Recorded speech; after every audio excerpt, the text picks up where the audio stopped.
जना असांजे लीडर में जना इहो खौफ़ न हो ऐं का हरासमेंट कोन्ही ऐं सीनो ताड़े जना बीठा हुआसीं मां दहशतगर्द जे साम्हूं गोलियुनि जे साम्हूं ऐं को ख़ौफ़ न डिॼण खां बेखौफ़ हुआसीं त पाण खां इहो शइ मुंहिंजी घरवारी जेका गुज़िरियल साल हिन महीने में मूंखे जेको सो छॾे वई हुई उहो सदमो सियासत ई हुई जेको उन सदमे मां गुलशन अदीज़ जे इलाइक़े पिपरी में ऐं 9 न्यूज़ जो अॼु असांजो मھمان आहे, असांजो साथी आहे क़ौमी अवामी तहरीक जो जाखोड़ी कारकुन क़ाशफ खासखिली। अचो त हुन सां ॻाल्हि ॿोल कंदासीं। क़ौमी अवामी तहरीक मलير ज़िले जो सदर आहियां। मुंहिंजी रहाइश पिपरी में आहे, कंस्ट्रक्शन जो कमुकारु कंदो आहियां ऐं गुज़िरियल काफ़ी सालनि खां हिते कराची में मौजूदु आहियां ऐं काफ़ी सालनि खां वठी क़ौमी अवामी तहरीक मलير जी जेका सियासत पाण करे रहिया आहियूं, मलير खां हटी करे पूरे कराची में पाण जेको मज़लूम माण्हू जो आवाज़ बणिया आहियूं ऐं पाण हर जेको सो मज़लूम सां गॾु बीठा आहियूं ऐं उन जो आवाज़ बणिया आहियूं। पाण क़ौमी अवामी तहरीक हर उन इशू ते जेको सो आवाज़ उथारियो आहे, अफ़गाननि जो हुजे, बंगालियुनि जो हुजे या कंहिं ॿिए मज़लूम सां ज़ाती हुजे, क़ौमी अवामी तहरीक उन सां गॾु बीठी आहे।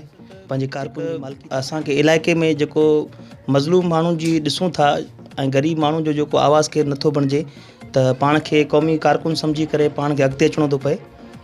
ऐं बचपन खां वठी मुंहिंजो बेसिकली ॻोठु ज़िलो दादू तालुको मेड़ राधन स्टेशन जो आहियां।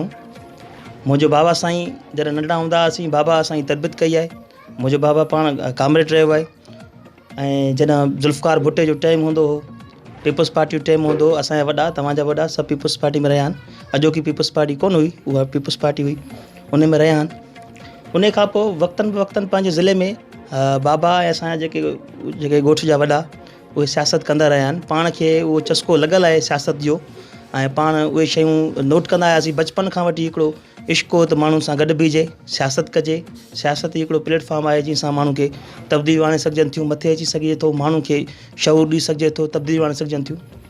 पोइ जॾहिं 2010 में पाण हैदराबाद आयासीं त क़ौमी अवामी तहरीक जो हिकिड़ो उरूज हो। अयाज़ लतीफ़ अलीअ जी क़यादत में हिकिड़ी वॾी पार्टी हिकिड़ी उभरी सिंध में ऐं जेका ताक़तवर धुर बणिजी साबित थी। पोइ पाण खे हिकिड़ो क़ौमी जज़्बो जाॻियो त यार हीअ हिकिड़ी ज़बरदस्त तंज़ीम आहे क़ौमी अवामी तहरीक अयाज़ लतीफ़ अली साहिबु ऐं हीअ जेका ॻाल्हि रखे थो, पाकिस्तान में अहिड़ो कोई लीडर बि कोन्हे जेको अहिड़ी ॻाल्हि रखे सघे। पोइ इन जे करे पाण खे शौक़ु थियो, तव्हांजे लफ़्ज़नि सां शौक़ु थियो त पाण हिन क़ौमी अवामी तहरीक में शामिलु थियासीं, पंहिंजो फ़र्ज़ु सम्झोसीं ऐं उन टाइम खां वठी पाण मुसलसल 7-8 साल पाण हैदराबाद में जदोजहद कईसीं। हाणे ॿियो 4 साल आहे त पाण हिते कराची में जेके तव्हां हिते सियासत कयो पिया, हिते त तमामु इंतिहाई ख़तरनाक सियासत आहे। हिते वॾियूं बाअसर पार्टियूं बि हिते आहिनि ऐं ख़ासि करे हिते धारिया आबादगारी बि घणी आहे। उन बाबति तव्हांजो कीअं छा चवणु? बिल्कुलु, जॾहिं हैदराबाद में रहंदा हुआसीं 2012 में जॾहिं क़ौमी अवामी तहरीक हिकु अज़ीम वाली शान रैली कढी महाजिर सूबे जे ख़िलाफ़ु 22 मई जेको जंहिंजो उनवान हो मोहब्बत सिंध रैली, उन में जॾहिं दहशतगर्दनि जॾहिं क़ौमी अवामी तहरीक जी रैली ते फायरिंग कई, उन में असांजा जॾहिं 14 कारकुन जेके शहीद थी विया त तव्हां ॻाल्हि कई त कराची जी सियासत हिकु उहा सियासत, मगर उन टाइम में बि क़ौमी अवामी तहरीक जा कारकुन हिकु रैली खे पंहिंजे पुॼाणी ताईं पहुचायो। पर उन खां पोइ मोहतरम अयाज़ लतीफ़ अली साहिबु हिकिड़ो ऐलान कयो त हीअ जेका रैली आहे हिते ख़तमु कोन कंदासीं, वरी इन्हनि कारकुननि जी शहादत लाइ 15 जुलाई ते वरी पाण गबोल पार्क कराची में गॾु थींदासीं। त जॾहिं असांजे लीडर में जॾहिं इहो ख़ौफ़ न हो ऐं का हरासमेंट कोन्ही ऐं सीनो ताड़े जॾहिं बीठा हुआसीं मां दहशतगर्द जे साम्हूं गोलियुनि जे साम्हूं ऐं को ख़ौफ़ न, डिॼण खां बेखौफ़ हुआसीं त पाण खां इहो शइ हाणे निकिरी वई आहे। मरण जो ख़ौफ़, अॼु मरंदासीं सुभाणे मरंदासीं, मरणो हर हिकु माण्हू खे, मरणो हर हिकु माण्हू खे, पर ईअं न मरंदासीं साथी। का आग लॻाए वेंदासीं, को ॿारण ॿारे वेंदासीं, सो कुझु न कुझु पाण करे वेंदासीं। इन जे करे मौत जो ख़ौफ़ कोन्हे को। कराची में पाण सीनो ताड़े सियासत कंदासीं, जेतिरो साह सिसी में आहे पाण हिन दुश्मननि जे साम्हूं, दलालनि जे साम्हूं। गुज़िरियल ज़िंदगी में का अहिड़ा बि लाड़ा चाड़ा आया हूंदा जेके तव्हांखे मुश्किलातुनि में मुंहुं ॾियणो पियो हूंदो, इन बाबति छा चवणो तव्हां? हूअं त अहिड़ा के मुश्किलाती हालात कोन ईंदा आहिनि, मगर क़ौमी कारकुन लाइ हमेशह इहा रट हूंदी आहे त घर में क़ुरान मतल हूंदो आहे त बाबा जेको सो मिले छा थो तव्हांखे ऐं कहिड़ी तव्हांखे छा पार्टी थिए थी।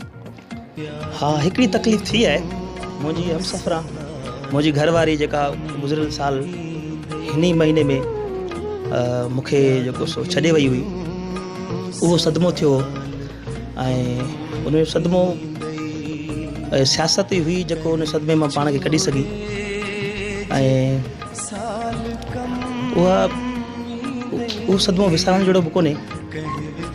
उहा न सिर्फ़ु मुंहिंजी घरवारी हुई पर क़ौमी अवामी तहरीक जी हिकिड़ी बहादुर अॻवान बि हुई। मुख़्तलिफ़ प्रोग्रामनि में पंहिंजा हुन किरदारु अदा कयो। जहिड़ा कालाबाग डैम ऐं ॿिनि डैमनि जी ॻाल्हि थी त इमरान ख़ान जे ख़िलाफ़ु कराची में रीगल चौक खां प्रेस क्लब कराची ताईं उनमें हिकु पंहिंजो हुन ॿार कच्छ में खणी करे उन रैली में साबित क़दम रही ऐं ॾसई त जेको सो असीं सिंधियाणी तहरीक बि कंहिंखां घटि कोन आहियूं। उहा क़ौमी अवामी तहरीक जी हिकिड़ी बहादुर अॻवान हुई, मुंहिंजी घरवारी हुई।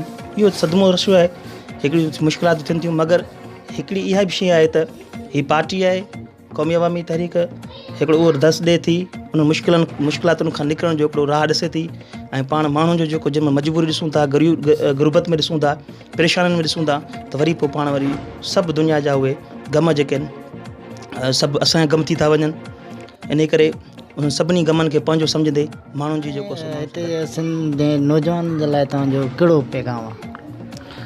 सिंध जे नौजवाननि लाइ उहो पैगाम आहे त सिर्फ़ु स्कूल न वञिजे, सिर्फ़ु 18 सालनि जी उमिरि या 20 सालनि जी उमिरि थियण खां पोइ शादी न कजे, को दुकान खोले, को यूनिवर्सिटी पढ़ी वरी पंहिंजे कंहिं ॻोठ में फार्म हाउस ठाहे, वरी पोइ मच्छी जो को तलाउ ठाहे वेही वरी उते को अख़बार पढ़ी वरी उते ॾिसिजे त सिंध सां ज़ुल्म थी वियो आहे, हीअ फलाणो मिनिस्टर जेको करप्ट आहे, हीअ ज़ालिम आहे, वज़ीर आज़म मुल्क खाई छॾियो आहे।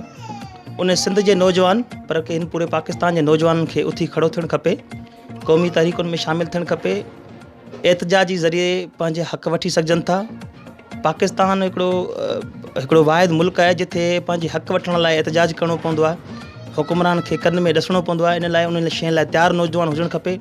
नौजवान जेको अॼुकल्ह गेम्स में या जेको ॿिनि कारोबार, इहे सभु शयूं सही आहिनि, मगर जेसिताईं नौजवान पंहिंजो तहरीकुनि में शामिलु न थींदो, पंहिंजी जदोजहद लाइ आवाज़ न उथारींदो, जीअं हाणे हीअ मुसलसिल जेको हीअ अफ़गानी जेके पंहिंजे 30-40 लख जेके अफ़गानी पंहिंजे पूरे पाकिस्तान में रहनि था, काफ़ी सालनि खां वठी जॾहिं अफ़गानिस्तान में माहौल ख़राबु हुयो, हाणे उते अमन अमान बि थी वियो आहे, त हिननि अफ़गाननि खे हितां वापसि मोकिलणु खपे। असांजे नौजवाननि खे असांजी हुकूमत खे कन में जेका हिकिड़ी लाटार ॾिबी आहे उहा उनखे यादि ॾियारणु खपे त हितां जो हुनजो मुदो पूरो थी चुको आहे। जेको इमरान ख़ान साहिबु हुनखे साल हिकिड़ो पहिरियां मुदो वधाए ॾिनो, जेको 3 जुलाई हुनजो 3 जून हुनजो मुदो पूरो थियो आहे, त नौजवान खे अॻिते अचणु खपे। हिननि अफ़गाननि जे ख़िलाफ़ु ऐं धारी आबादगारी जे ख़िलाफ़ु हुननि खे आवाज़ बुलंद करणु खपे। ऐं हिननि जेके असांजा अफ़गानिस्तान सां को दुश्मनी कोन्हे, असांजे उन्हनि माण्हुनि सां दुश्मनी कोन्हे, पाण इंसान सभु ॿाहिरि आहियूं, पाण मुस्लमान जेके बि आहियूं हुज़ूर पाक सल्लल्लाहु अलैहि वसल्लम जी हदीस सां, त पाण सभु ॿाहिरि आहियूं, मगर हीअ असांजो वतन आहे, हिन में असांखे रहण जो हक़ ॾिनो वञे। असांजे सिंधी माण्हू खे हिते कंपनियुनि में नौकिरी कोन थी मिले, रोज़गार मिले कोन थो, असांजा माण्हू दरबदर हिते असांजे हक़नि ते ॿिया धाड़ा हयूं वेठा आहिनि। त इन करे बराए महिरबानी हिनखे पंहिंजे मुल्क वापसि मोकिलियो वञे, जीअं असांजे ग़रीब मिसकीन माण्हू खे हिते रोज़गार मिली सघे। नौजवाननि खे अॻिते अचणु खपे। नौजवाननि लाइ इहो ई पैगाम आहे, नौजवान जदोजहद कनि, नौजवान अॻिते अचनि, माण्हू खे शऊर ॾियनि। शऊर ई आहे, तालीम आहे जेका दुनिया तब्दील करे सघे थी, पंहिंजो मुल्क तब्दील करे सघे, सिंध तब्दील करे सघे थी। जीअं त क़ाशिफ ख़ासख़ेली जूं तिखियूं मिठियूं ॻाल्हियूं ॿुधियूं, हाणे इजाज़त ॾींदा वरी कंहिं ॿिए महिमान सां गॾु हाज़िर थींदासीं। तेसीं ताईं इजाज़त ॾींदा पंहिंजे मेज़बान एजाज़ अली चांडियो खे।